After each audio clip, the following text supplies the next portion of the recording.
Nah, ini kemudian dijelaskan oleh Imam Ibnu Hajar Al-Asqalani dalam kitab Fathul Bari. Karena ini kan cukup aneh ini. Rasulullah membenarkan ajarannya setan kepada Abu Hurairah. Nah, kemudian tokoh ini belakangan diketahui berasal dari kota Najd. Nah, apa tujuan setan berubah wujud menjadi sosok manusia ini? Riwayat inilah yang banyak dijadikan kelompok Syiah, sehingga mereka mengatakan sebenarnya yang paling berhak menjadi khalifah bukan Abu Bakar, tapi Ali bin Abi Thalib. Buktinya apa ini?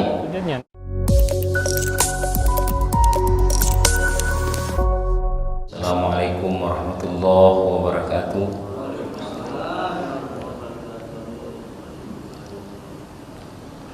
Alhamdulillah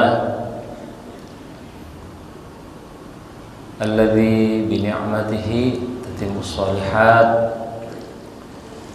Wassalatu wassalamu ala sayyidina Rasulillah sayyidis sadat wa ala alihi wa sahbihi an-nujumin nayrat wa ba'd. Kaum muslimin jamaah Masjid Agung Pelita yang dirahmati oleh Allah, seperti biasa memulai perjumpaan kita mengucapkan alhamdulillahirabbil alamin. Segala puji bagi Allah, Tuhan semesta alam yang senantiasa memberikan kita rahmatnya, hidayahnya, sehingga kita bisa hadir di tempat yang penuh berkah ini. Juga salawat serta salam selalu kita ucapkan, kita kirimkan kepada baginda Rasulullah sallallahu alaihi wasallam. Allahumma shalli ala sayyidina Muhammad. Kepada para keluarganya, para sahabatnya, dan kita selalu berharap di hari kemudian Allah Subhanahu wa taala melalui syafaat baginda Rasulullah memasukkan kita ke dalam surganya. Amin ya rabbal alamin.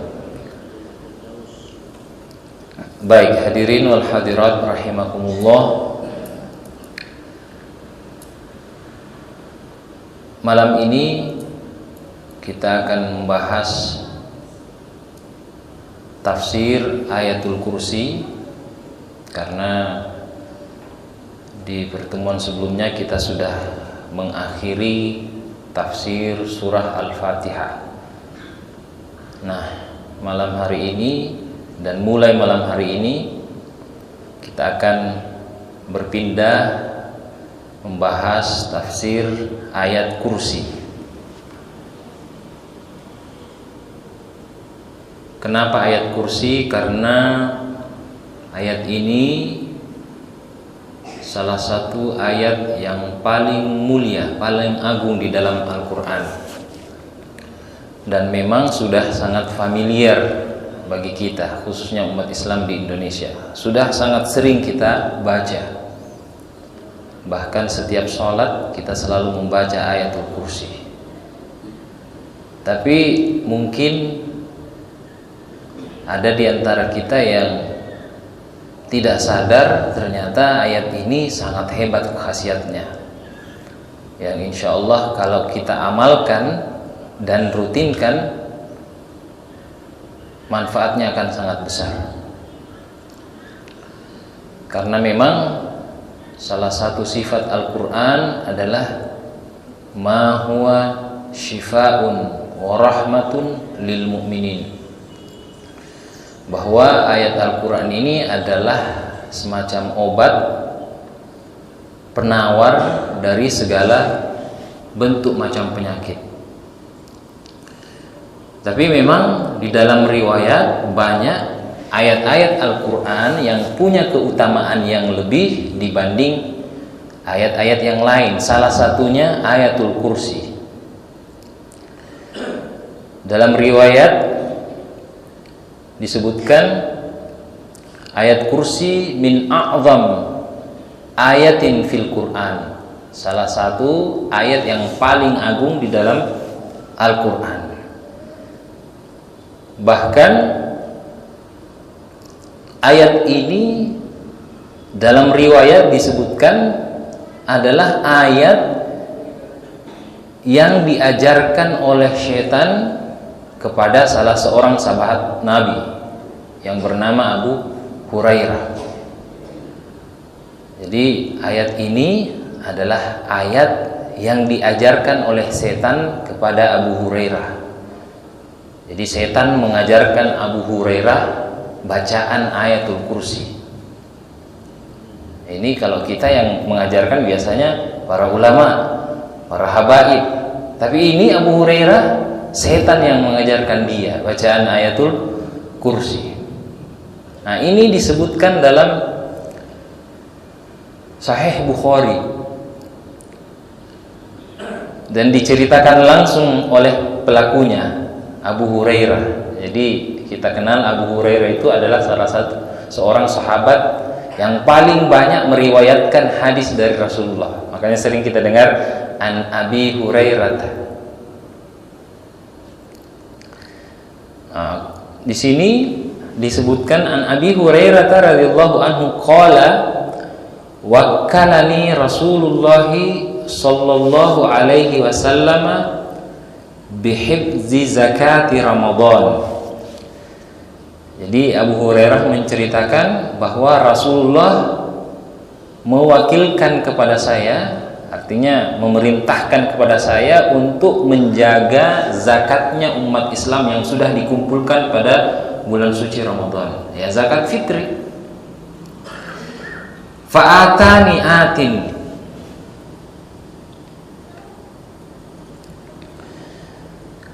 karena dulu zakat fitrahnya belum dalam bentuk harta, masih dalam bentuk bahan makanan, gandum, ya, sehingga salah satu tugas Abu Hurairah adalah dia tidak tidur malam, ibaratnya ronda, menjaga dari pencurian. Nah, tapi pada suatu malam ketika Abu Hurairah menjaga zakat fitrah umat Islam, apa kata beliau? Fa'atani atin, ada yang datang.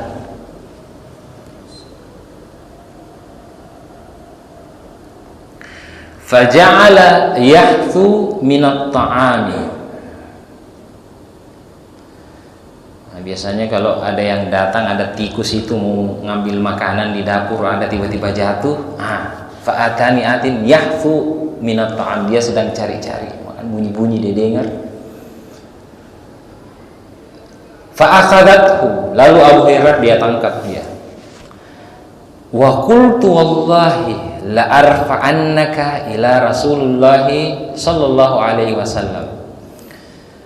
Abu Hurairah berkata setelah dia tangkap tadi, demi Tuhan saya akan bawa kamu kepada Rasulullah. Dulu kalau ada orang yang kedapatan mencuri, ya dipotong tangannya. Apa kata dia? Qala inni muhtajun wa alayya iyalun wa li hajatun syadidah. Wahai Abu Hurairah, saya ini orang yang tidak berkecukupan, saya butuh makanan, saya punya keluarga di rumah yang belum makan, saya sangat butuh makanan ini untuk saya bawakan anak saya, untuk saya bawakan istri saya. Faqala fakhallaitu anhu. Nah, karena rasa belas kasihan, akhirnya Abu Hurairah dia biarkan itu tadi. Oke, pergilah kalau begitu. Fa asbahtu faqala an-nabi sallallahu alaihi wasallam. Nah, kemudian pagi dia menghadap kepada Rasulullah. Rasulullah, dia ceritakan tadi malam ada yang datang. Tapi sebelum Abu Hurairah menceritakan kejadian semalam, Rasulullah lebih dulu bertanya, ya Aba Hurairah, ma fa'ala asiruka al-bariha. Apa yang dia lakukan tadi malam itu yang datang? Padahal Abu Hurairah belum menceritakan kejadian semalam. Nah, ini salah satu karamah Rasulullah, keutamaan Rasulullah, bisa mengetahui hal-hal yang ghaib. Qala qultu ya Rasulullah syaka hajatan syadidah wa iyalan farahimtuhu. Tadi malam sebenarnya saya sudah mau tangkap dia ya Rasul, tapi dia mengaku punya keluarga, dia butuh makanan, saya muncul belah kasihan, saya biarkan dia pergi. Qala amma innahu qad kadzabaka wa saya'ud. Rasulullah bersabda, wahai Abu Hurairah, sebenarnya dia berbohong, dia berdusta, dia tidak butuh apa-apa, dia tidak punya keluarga, dia bohongi kamu. Tapi hati-hati, wa saya'ud, dia pasti akan datang lagi malam hari. Nah, Abu Hurairah dijaga, datang lagi malam kedua, begitu juga. Saya tangkap kamu, besok saya bawa kamu pada Rasulullah. Mengaku lagi, saya ini kasihan, punya keluarga, butuh makanan, lepaskan saya, Abu Hurairah. Dilepaskan lagi sampai ketiga kali.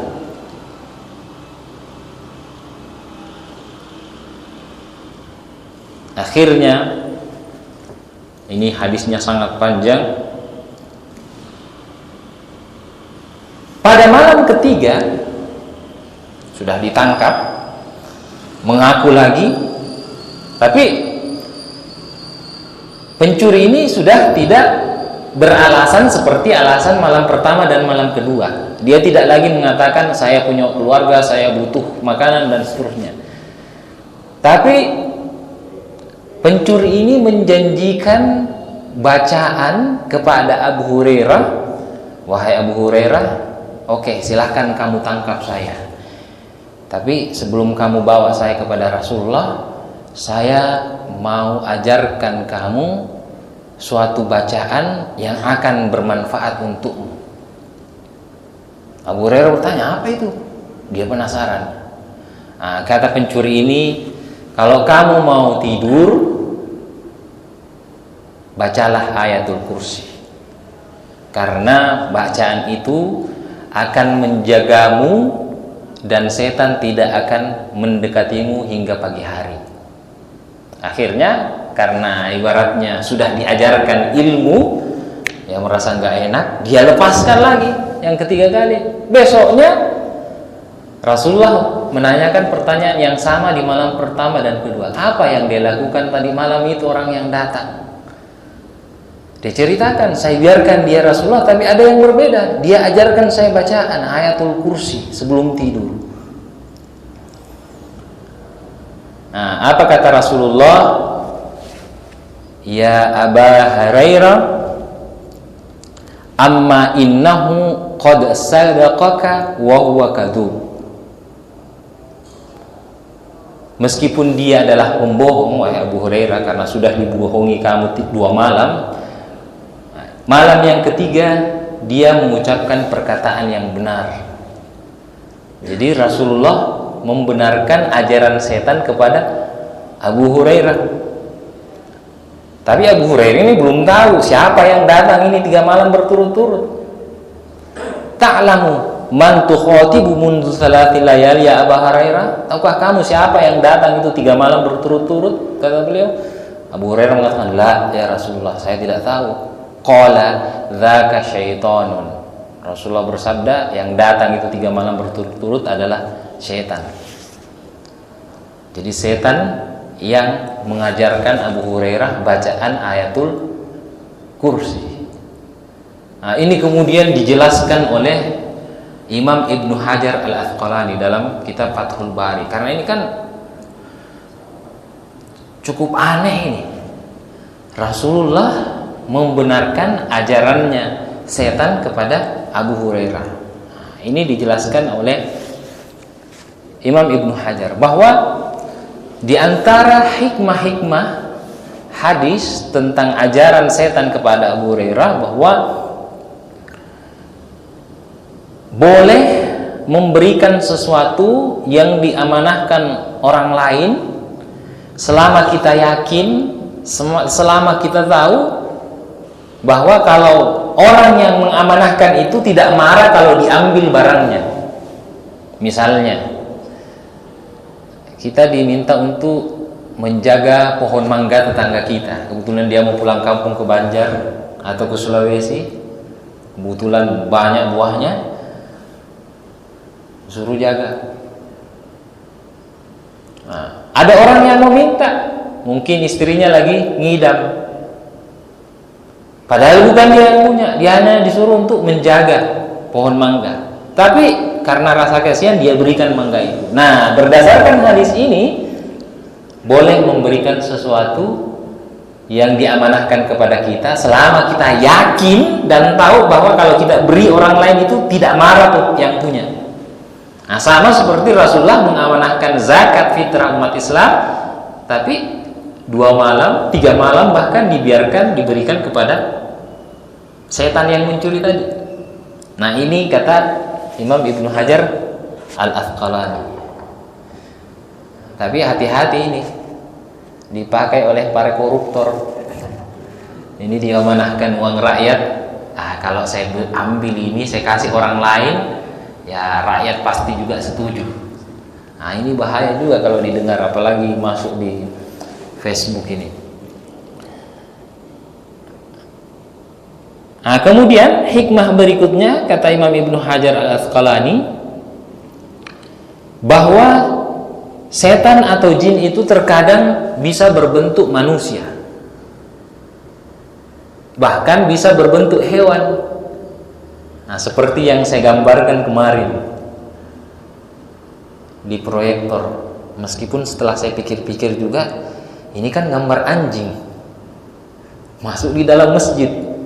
Akhirnya saya hapus kemarin itu, karena memang saya sengaja tampilkan, karena memang jin bisa berbentuk manusia dan hewan. Nah, mungkin sering kita dengarkan cerita-cerita setan yang berbentuk jin, dan memang dalam Al-Quran disebutkan, wa kadzalika ja'alna likulli nabiyyin aduwan syayatinal insi wal jin yuhi ba'duhum ila ba'din zukhrufal qawli gurura. Jadi memang jin, setan itu bisa berwujud manusia dan hewan. Makanya ada setan manusia.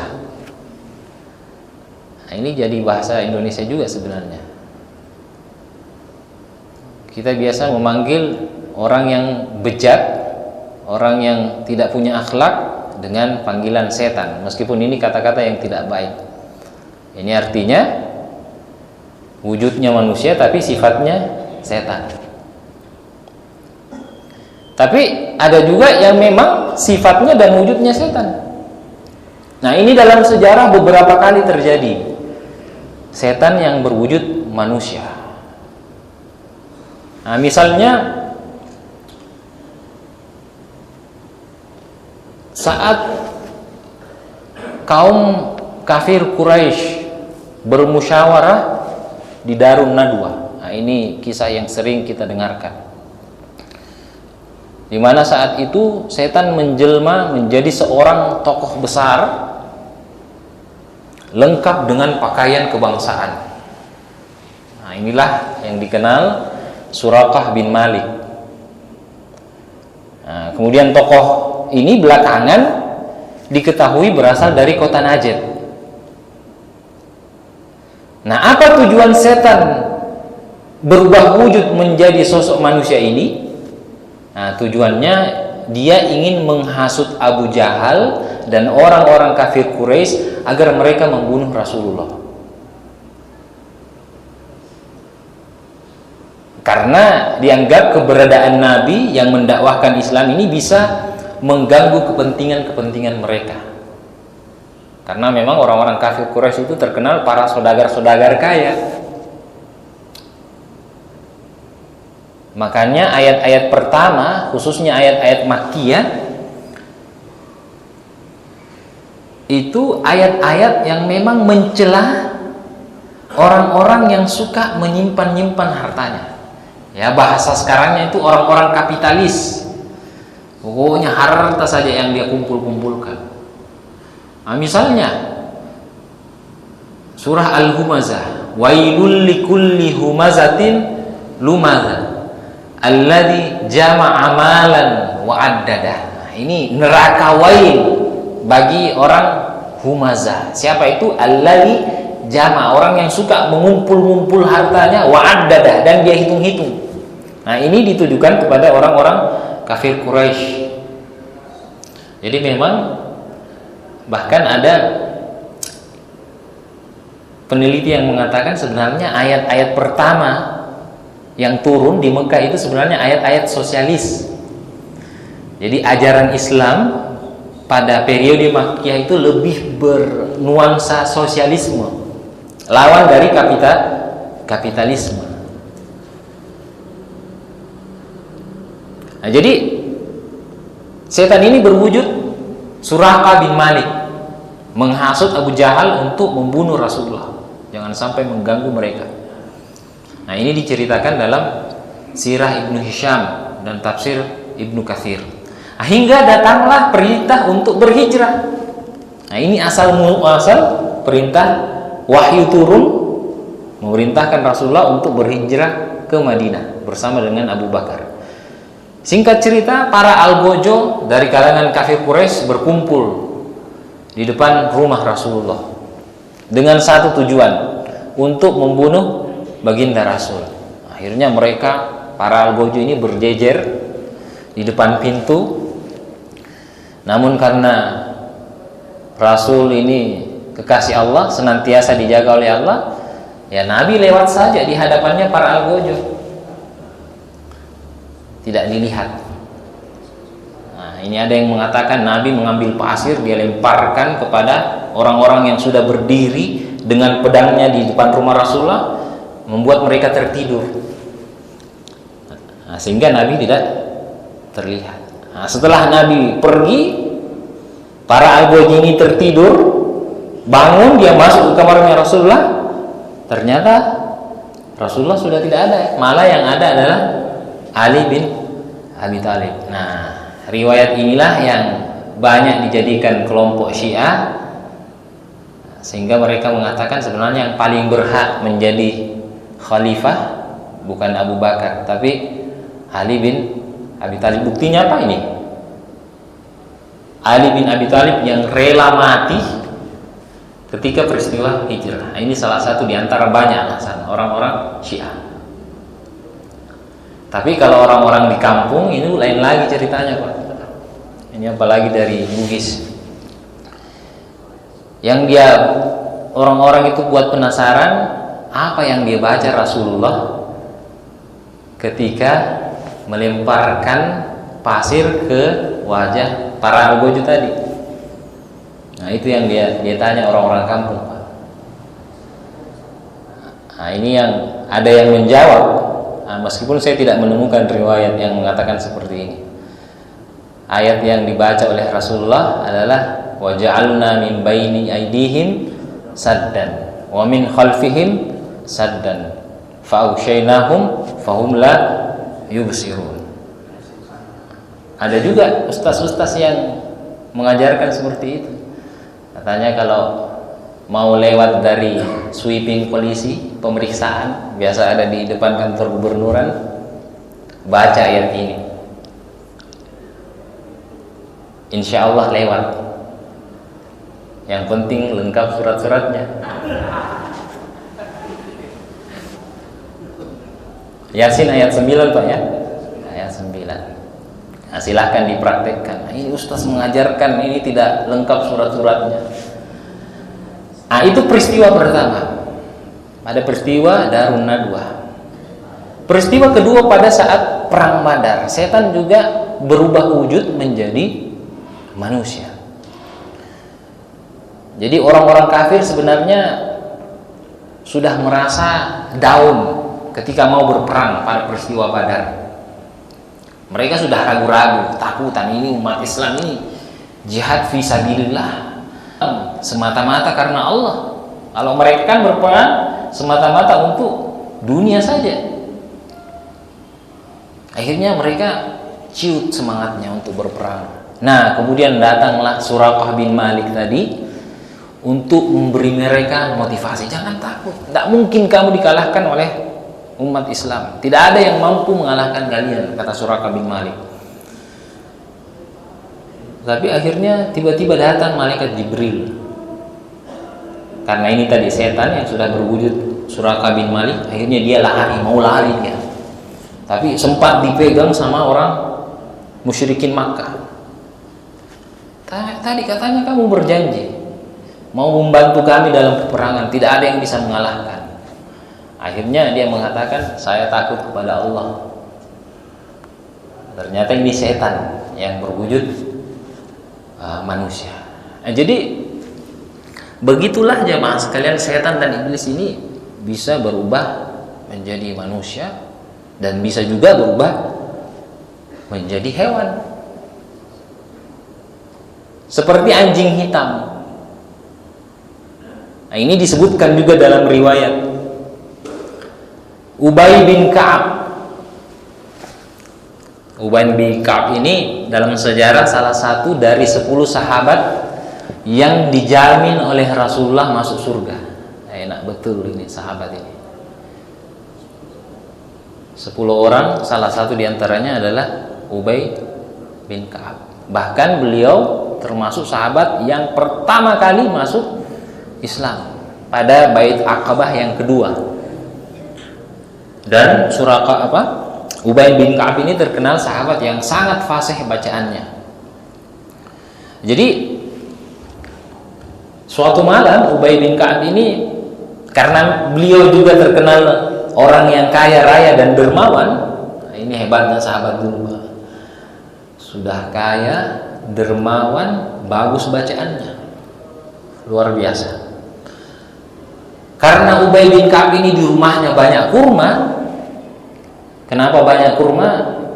Karena memang besoknya dia suka membagi-bagikan kepada fakir miskin. Jadi sudah dipisah-pisahkan itu tempat-tempat, kemudian dia bagikan kepada fakir miskin. Malamnya dia melihat seorang sosok binatang yang mirip anak kecil yang gembung perutnya. Begitu dalam riwayat disebutkan. Tapi kaki dan tangannya seperti anjing. Ubay bin Ka'ab ini mulai curiga, ini kayaknya bukan manusia ini. Akhirnya dia bertanya, "Hei, kamu manusia atau jin sih?" Kata pencuri ini, "Ya, saya jin. Saya ini belum apa-apanya, masih banyak model yang lebih menakutkan dari saya." Karena penasaran, Ubay bin Ka'ab bertanya, "Jin, bagaimana caranya supaya saya terhindar dari bangsa kalian?" Jadi Ubay bin Ka'ab langsung belajar ke jinnya. Jadi bukan belajar lewat manusia, tidak lewat guru, langsung ke jinnya. Bagaimana supaya saya bisa terhindar dari kelompok kamu? Kan kamu tahu ya bagaimana kelemahannya kelompokmu. Dia tanya gitu. Kata jin ini, bacalah ayatul kursi. Kurang lebih sama seperti kisah Abu Hurairah tadi. Besoknya dia ceritakan kepada Rasulullah. Sahabat kan kalau ada peristiwa-peristiwa seperti selalu dia laporkan, curhat kepada Rasulullah. Tapi apa kata Rasulullah? Shadaqal khabithu. Sungguh benar yang kotor itu, yang jelek itu. Artinya jin setan itu sungguh benar. Betul apa yang diajarkan setan yang jelek ini. Kesimpulannya jemaah sekalian bahwa ilmu itu bisa datang dari mana saja.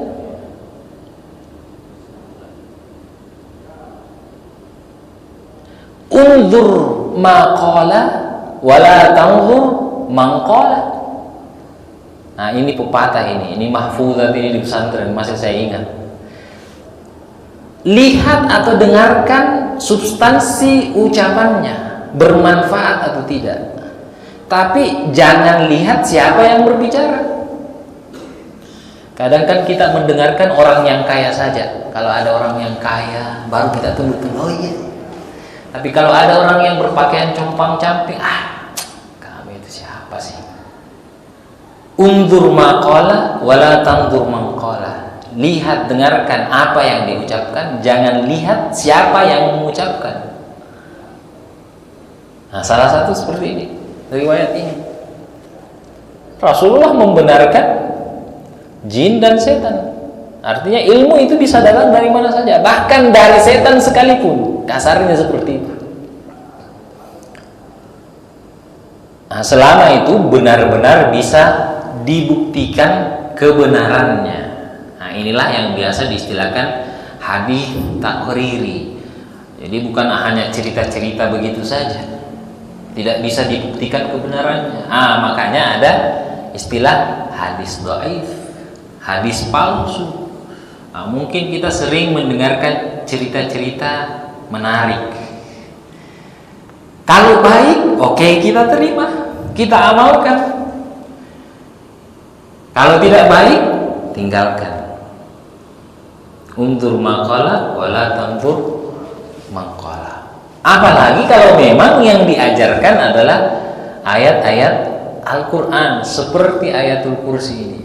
Dan banyak sekali riwayat-riwayat yang menjelaskan tentang fadail, keutamaan-keutamaan ayatul kursi. Nah, di antaranya yang tadi sudah kita ceritakan. Nah, di sini juga disebutkan dalam riwayat, kana Abdurrahman bin Auf idza dakhala baitahu qara'a ayatal kursi fi zawaya baitihil arba'. Abdurrahman bin Auf kalau dia masuk ke dalam rumahnya, dia membaca ayat kursi di 4 sudut rumahnya. Ibaratnya rumah kita kotak, baca sekali di sana, baca sekali di sana, baca sekali di sana, baca sekali di sana. Nah, inilah yang banyak dirutinkan oleh para ulama sebelum tidur, atau kalau kita mau bepergian jauh, mau keluar rumah. Nah, apa kata Fakhruddin Ar-Razi di sini? Antakuna lahu harithan min jawanibihil arba. Bisa menghindarkan rumah dari bencana dan malapetaka, pencurian, kebakaran. Nah, ini bisa diamalkan, Pak. Nah, ini bisa diamalkan, dibaca, bukan ditulis baru dipasang. Kan kita nggak mau susah biasanya. Pasang aja, taruh. Nah, di sini di riwayat disebutkan qara'a, membaca. Kalau ditulis 1 kali selesai seumur hidup. Tapi kalau dibaca, ini kan di samping dapat pahala bacaan Al-Quran 1 huruf 10 pahala, bisa juga menghindarkan dari bencana, dari pencurian misalnya. Dan ini alhamdulillah pernah saya buktikan, Pak. Tapi bukan saya, ini tetangga saya yang menceritakan. Pernah sempat viral ini di media sosial, di Bubuhan Samarinda, kalau saya nggak salah di tahun-tahun 2016. Banyak yang mengaku uangnya hilang dari celengan, tiba-tiba hilang dari celengan. Kalau saya 2017 ya, viral di Bubuhan Samarinda. Akhirnya saya buat video tanggapan di YouTube berdasarkan hadis-hadis tadi, bahwa kemungkinan besar yang melakukan adalah jin. Sama seperti kisahnya Abu Hurairah dan Ubay bin Ka'ab tadi. Nah, ada tetangga rumah saya, dia tidak pernah ketemu sama saya karena kebetulan saya tinggal penghuni baru di situ. Tapi pas ketemu dia heran, katanya kayaknya saya pernah lihat ini ustaz ini. Nah, ternyata dari video yang saya sebar di YouTube, dia amalkan ayatul kursi. Katanya kebetulan dia ada urusan di Balikpapan, 3 hari dia mau tinggalkan rumahnya. Kalau mau keluar rumah dia baca ayatul kursi di setiap sudut rumahnya, persis yang saya sampaikan di video itu. Di hari ketiganya rumahnya kemasukan pencuri. Tapi anehnya alhamdulillah tidak ada yang hilang. Hanya pintu depan rumahnya saja dan pintu belakang yang sudah terbuka. Dan lemari pakaiannya teracak-acak. Nah, ini bukan saya yang cerita, dia yang cerita langsung. Alhamdulillah orangnya masih ada. Dan dia datang langsung ke rumah saya menceritakan. Nah, inilah kita berhusnuzon. Boleh jadi ini karena fadilah ayatul kursi. Nah, pas. Ini sudah ada lonceng ini. Oke, saya kira demikian pertemuan kita hari ini, masih sebatas keutamaannya dulu Pak ya. Belum masuk penafsirannya. Karena memang dalam kitab-kitab tafsir itu yang diawali selalu itu adalah fadilah-fadilahnya. Insya Allah kita akan bahas lebih mendalam makna dan kandungannya. Tentu ini yang tidak kalah penting. Jadi bukan hanya sebatas bacaan jimat-jimat saja ayat-ayat suci Al-Quran. Insya Allah nanti kita akan pahami ternyata memang luar biasa makna dan kandungan ayatul kursi. Insya Allah semuanya sehat, afiat. Kita akhiri dengan sama-sama mengucapkan alhamdulillahirabbil alamin. Wallahu a'lam bissawab. Hadanallahu wa iyyakum jama'in. Assalamualaikum warahmatullahi wabarakatuh.